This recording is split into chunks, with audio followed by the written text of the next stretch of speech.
बिल्लाहिमिनश्शैतानिर्रजीम बिस्मिल्लाहिर्रहमानिर्रहीम। स्टूडेंट कैसे, उम्मीद है कि आप लोग ठीक होंगे। स्टूडेंट आज हमारी ऑनलाइन क्लासेस का दोबारा से आगाज़ हो रहा है, तो उसमें आज हमारा जो पहला टॉपिक है वो ग्रीन हाउस इफ़ेक्ट और ग्लोबल वार्मिंग के बारे में है। स्टूडेंट इन पे जाने से पहले मैं आपको कुछ ज़रूरी चीज़ इसमें बता देता हूँ। एटमॉस्फेयर जहाँ पे हम लोग रह रहे हैं ये एक रीजन है, तो इसमें अगर आप देखें तो हमारे पास सबसे ज़्यादा नाइट्रोजन गैस पाई जाती है 78%, ऑक्सीजन जो है ना 21%, आर्गोन 0.093% पाई जाती है, जबकि कार्बन डाइऑक्साइड की जो कंसनट्रेशन होती है वो 0.03% पाई जाती है। तो ज़मीन के गिर्द कार्बन डाइऑक्साइड एक लेयर की सूरत में मौजूद है। इसमें से जो सूरज से आने वाली हीट रेज़ हैं वो पास हो सकती हैं। अब वही जो सूरज से आने वाली हीट रेज़ है वो ज़मीन की सरफेस पे आके स्ट्राइक करती हैं। स्ट्राइक करने के बाद रिफ्लेक्ट बैक यानी दोबारा वापस जाती हैं। तो कार्बन डाइऑक्साइड की जो नॉर्मल कंसनट्रेशन है वो इतनी हीट रेज़ को ऑब्ज़र्व कर लेती है कि एटमॉस्फेयर के टेम्परेचर को वो मेंटेन रख सके। यानी बहुत ज़्यादा हीट रेज़ भी ऑब्ज़र्व नहीं करती, इतनी सी हीट रेज़ ऑब्ज़र्व करती है कि एटमॉस्फेयर का जो टेम्परेचर है उसको मेंटेन रख सके।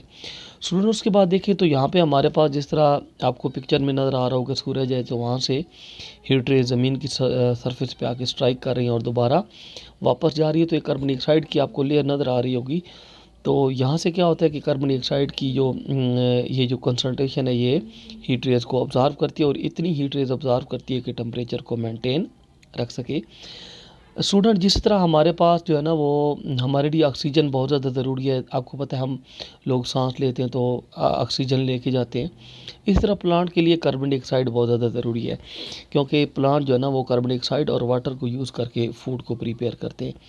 लेकिन इसकी जो कंसनट्रेशन है एक हद तक जो है ना वो हमारे लिए क्या है, बेनिफिशियल है।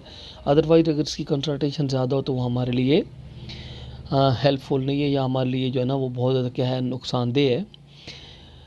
अब क्या होता है कि जो इसकी कंसंट्रेशन जो आप देख सकते हैं कि फॉसल फ्यूल्स के जलने या हमारी जो ह्यूमन एक्टिविटीज़ हैं इनकी वजह से इसकी कंसंट्रेशन में क्या हो रहा है, इजाफा, जो एक अंदाजे में के मुताबिक अब 0.04 तक पहुंचने वाली है। तो इससे क्या होता है कि अब इसकी जो है ना वो जो कंसंट्रेशन है वो बढ़ गई है। तो जब सूरज से आने वाली हीट रेज ज़मीन की सरफेस पे टकराएंगी और टकराने के बाद वही रेज जब वापस जो है ना वो जाएंगी तो ये ज़्यादा हीट रेज को ऑब्ज़र्व करेगी, और जब ज़्यादा हीट रेज को ऑब्ज़र्व करेगी तो उससे क्या होगा कि टेम्परेचर में इजाफा होगा। उससे क्या होगा, टेम्परेचर में इजाफा होगा।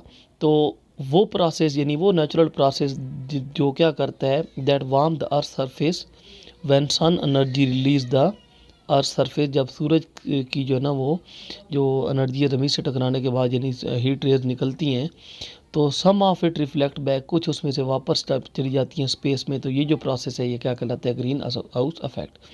यानी natural process that warm the earth surface, वो नेचुरल प्रोसेस जो ज़मीन की सतह को क्या करता है, गर्म करता है। When sun energy reach the earth surface, जब वो सूरज की जो एनर्जी होती है कहाँ पे आके टकराती है ज़मीन पे, यानी स्ट्राइक करती है, ज़मीन तक पहुँचती है। Some of it reflect back to space, कुछ उसमें से जो है ना वो बाकी वापस स्पेस में चली जाती हैं। तो इसे क्या कहते हैं, ग्रीन हाउस इफेक्ट।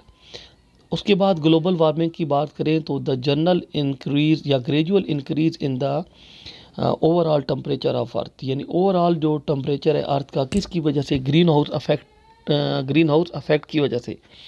यानी अर्थ एटमॉस्फेयर का ग्रीन हाउस इफेक्ट की वजह से जो ओवरऑल टेम्परेचर में इजाफा होता है, ग्रेजुअल इंक्रीज़ होता है, तो उसे हम क्या नाम देते हैं, ग्लोबल वार्मिंग का नाम देते हैं।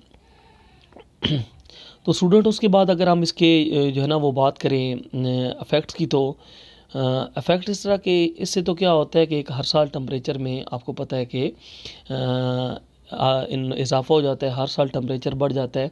और आप इस बात से अंदाज़ा लगा सकते हैं कि हर साल 0.05 सेल्सियस, जो क्योंकि कार्बन डाइऑक्साइड की कंसनट्रेशन बढ़ रही है, तो उसके बढ़ने से हर साल 0.05 सेल्सियस टेम्परेचर में इजाफा हो जाता है। उसके अलावा जो विंड पैटर्न होता है वो भी चेंज होता है। अब जब टेम्परेचर में इजाफा होगा तो जो आइस कैप्स हैं और जो है ना वो आप कह सकते हैं कि ग्लेशियर्स हैं, वो जब मेल्ट होंगे, पिघलेंगे, तो अब उससे क्या होगा कि फ्लड वगैरह का रिस्क ज़्यादा होता है, क्योंकि वो पानी जब दरियाओं में आएगा तो क्या होगा कि सैलाब आने का ख़तरा भी होता है।